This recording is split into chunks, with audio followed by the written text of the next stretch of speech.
Additional to the host of factors, natural and man-made, which have historically degraded the land in the Caribbean islands, there is currently the challenge of the annual appearance in our seas and on our beaches of the sargassum seaweed, which threatens to despoil our lands and suffocate our tourism. This threat demands the urgent attention of UNCCD and its secretary. This matter has to be put at the international level. Issue of the sargassum seaweed.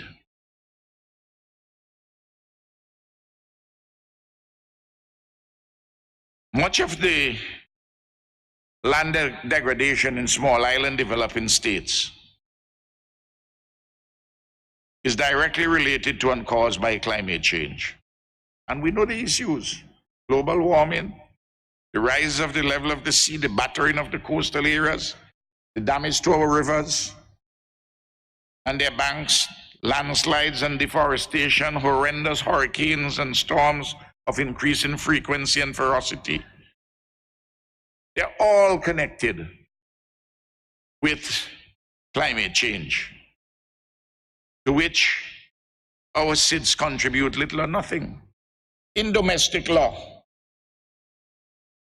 if you have a nuisance which comes from your land onto my land, and it could be a nuisance by noise, by water, it could be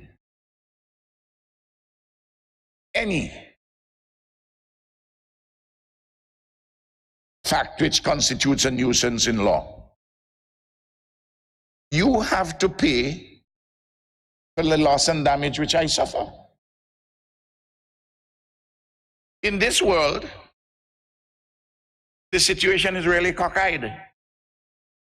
We don't contribute anything of any significance at all to climate change.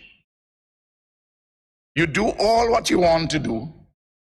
I'm talking about developed economies, cause damage to us, and then all you want to do is to provide SOPs. I am advising, not in any confrontational manner,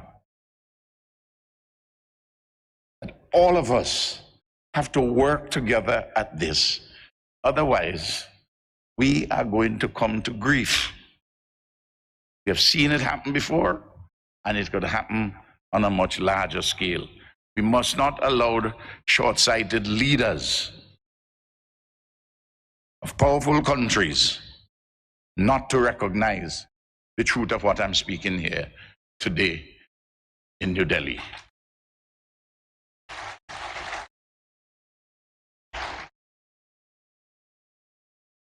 Two years ago, hurricanes and storms lashed Dominica and Barbuda, Puerto Rico, the Virgin Islands, St. Martin's, and Anguilla. This year, there is a destruction and tremendous loss of lives on two islands in the archipelagic state of the Commonwealth of the Bahamas. Immediate support is required urgently to the people of the Bahamas for relief, recovery, and reconstruction. I want this message to ring out loudly at COP14. A lot of people are dead, and these two islands have to start from scratch. We in CARICOM are actively in solidarity with the Bahamas, but without substantial extra regional support, the people of the Bahamas are going to take a long, long time to recover.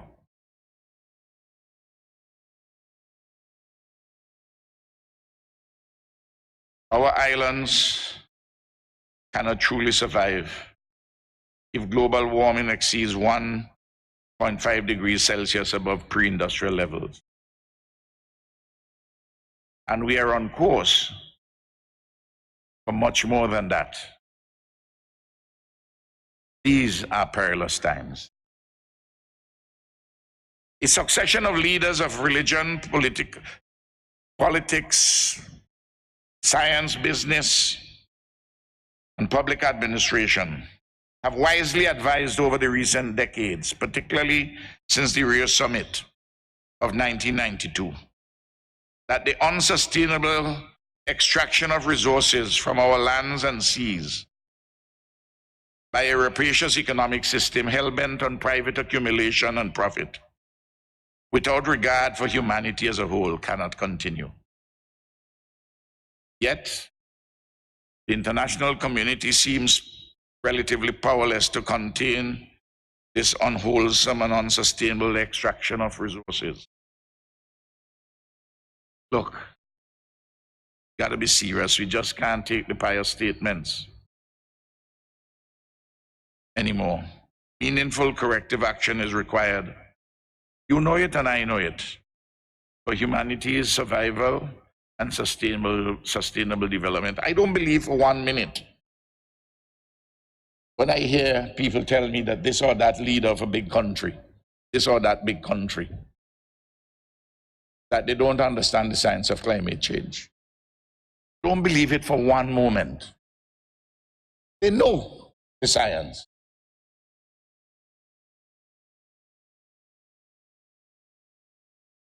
But they're thinking that if they have another 20 or 30 years, for instance, of fossil fuel, they can strengthen and deepen their hegemony over the world.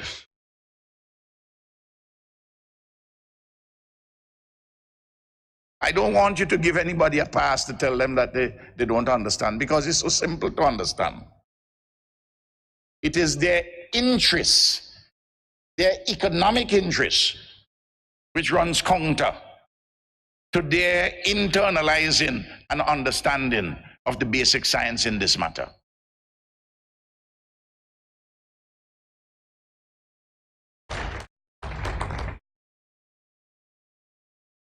Today, our world faces a bundle of interlocking challenges to be urgently and satisfactorily addressed.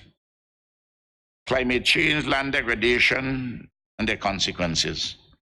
Scarcity of vital resources such as water, energy, and strategic minerals. The growing inequality in the distribution of the Earth's resources. The constant threats to world peace and security. The advances in artificial intelligence and their socioeconomic impact. The aging of the world's population. The organization of the global economic system. The governance arrangements in individual nation states. The growing threat of nativism and unilateralism. And the ongoing quest for among right-thinking persons for a necessary and desirable multilateralism. That's why we are here. The issues before us today, I reiterate, have assumed unusual and unprecedented seriousness. They are thus urgent. They're existential to our lives, our living and production. And despite the awesome nature of the challenges, cannot afford to be pessimistic. There is nowhere to go. We're on Earth. These are not times for lamentations. Therefore, optimism, clear thinking, and concerted action. And I say, all the factors have come together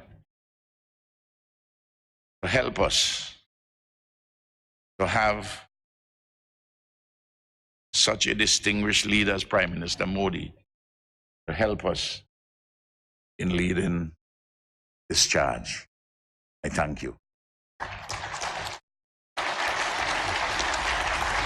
Thank you, sir, for your very passionate and empathetic message, and a message that we all own the responsibility and need to walk the talk in all sincerity and earnesty. And now, ladies and gentlemen, I take the distinct honor of requesting our Prime Minister, the Honorable Prime Minister of India, Shri Narendra Modi ji, to kindly address this august gathering. A man with a vision and a man on a mission towards creating a beautiful, sustainable planet.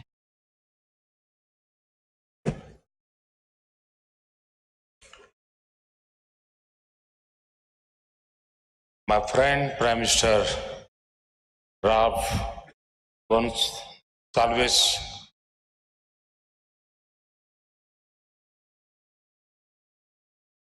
Srimati Amina ji, Ibrahim Chiao, my minister colleague Prakash Javadekar, Babul Supriyo, Excellencies, ladies and gentlemen, I welcome